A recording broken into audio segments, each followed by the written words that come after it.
The region will fall. And Sauron with it. No. Hello. The show still fails to depict Sauron as a master deceiver. It continuously informs us that he is, yet the discourse he delivers falls short. The episode begins with a contractually obliged elf sprinting across the woods. Arondir encounters 2 orc defectors from Adar's army, and is then pursued by a third. He effortlessly kills all 3 and discovers a map on one of them, indicating Adar's plan. That's the subtle way the program will bring Arondir into the conflict at Aragen, I believe. Best wishes, Fëanor. Be the best version of yourself. The plot of Rings of Power, Season 2, Episode 6, is heavily focused on Aragen and Celebrimbor. The elven smiths and Celebrimbor have so far failed to create the 9 rings for men, and Celebrimbor is losing his mind over it. Anatar Sauron walks in with a dramatic wardrobe change, which I enjoyed. Instead of pure, luminous colors, he now wears black laced with gold, symbolizing the eventual unveiling of his true nature. Merdania, the elf who resembles Galadriel, refers to Celebrimbor as ill-tempered in front of him, which is a brave move. He forgets her name, and everyone is shocked, although to be honest, I had to look it up as well. Anatar instructs everyone to leave and rest, reassuring Celebrimbor before departing to address the people of Aragen in the elf's place. Merdania and others lead him to a gate where no one has entered in days, except for a body with "Where is he?" etched into its torso. This does not sound like a favorable omen. Anatar then informs Merdania that the Smiths have been released of their responsibilities by Celebrimbor, which they have not. This paves the way for Sauron's final deception in Aragen. Later in the episode, the orcs march on Aragen, and Anatar uses a vision to keep Celebrimbor from discovering the siege. Anatar persuades Celebrimbor to continue working on the 9 rings for men, using what we can only guess is not mithril but something else. He persuades him that, compared to the rings they create, the Silmarils will be nothing more than a whisper forgotten by history. This is arguably the closest the show's writers have come to demonstrating Sauron's masterful manipulation. Galadriel makes an oopsie? So in episode 5, we see Galadriel abducted by Adar. Adar is now in his camp, attempting to persuade Galadriel to join him and his orcs against Sauron over a beautiful candlelit dinner. She initially refuses but eventually gives up. However, and here is the bizarre part, she informs him who owns her ring. Well done. Adar then announces his intention to attack Aragen and steal her ring from Elrond. She cautions Adar that his plan is exactly what Sauron desires, but Adar ignores her, believing that he would destroy Sauron with his army. After what he had said earlier about Sauron's extraordinarily manipulating nature, you would think Adar would recognize this as Sauron's ploy and believe Galadriel. However, you have to presume that he is simply blinded by fear and hatred for the enemy. Sometimes the brave protect the faithful. In Númenor, Elendil faces Ar-Pharazôn on high treason charges.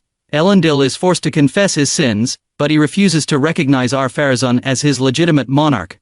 Elendil is one of the show's best actors.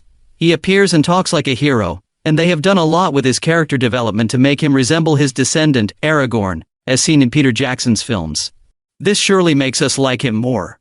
I expected Rings of Power's Númenor plot to be its highlight. It has generally been a failure, with hasty coups, fabricated incidents, and a lack of compelling motive for the King's Men.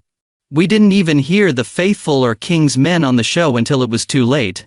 Anyway, later on in a dungeon somewhere, Elendil's made-up daughter informs her father that he is to be cast into the sea to face trial by Abyss. He refuses to reverse his conduct. However, that cunning, made-up daughter has a surprise in store. Miriel tries to persuade Elendil to bow to Ar-Pharazôn, but he rejects again. He will not believe the falsehood of Ar-Pharazôn's legitimacy. During Elendil's sea trial, Miriel steps in at the last time to take his place. The Valar wanted her to survive, so she dives into the sea, is enveloped by the sea worm's tentacles, and is spewed back out onto the shore, still alive. Everyone begins screaming her name. I'm confused. So, she's the queen now? Do the people on this island take the eagle for Ar-Pharazôn seriously just to quickly turn back to Miriel?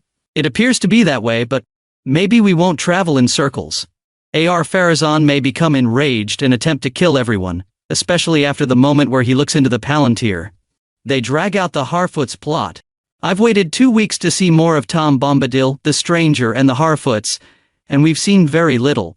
They're squeezing this plot into holes in time that shouldn't be there, which is unfortunate for a variety of reasons, the most important of which is that this is the most compelling plot in the entire show. Not Gandalf is with Tom Bombadil, and witnesses a vision of Nori in distress. I adore Tom Bombadil's interpretation in this musical. If Rings of Power did one thing correctly, it was this. And the Stranger's Path, seeking to master his power when we all know he merely needs to work with it. Becoming the master of something is not how the light works in Middle-earth.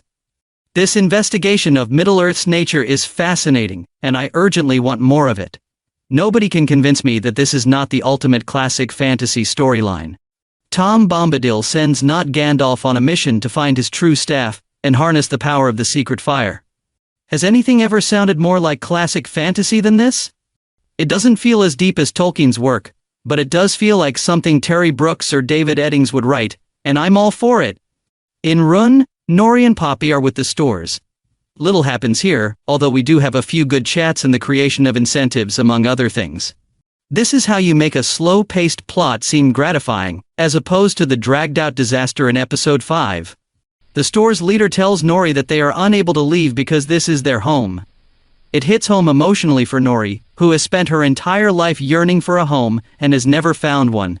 Finally, Poppy and Nobody share their feelings and kiss. This imagined love tale is not the pleasant, positive aspect of Rings of Power that I was expecting, but I enjoy it nonetheless. There's nothing wrong with a little whimsy. Thank you for watching.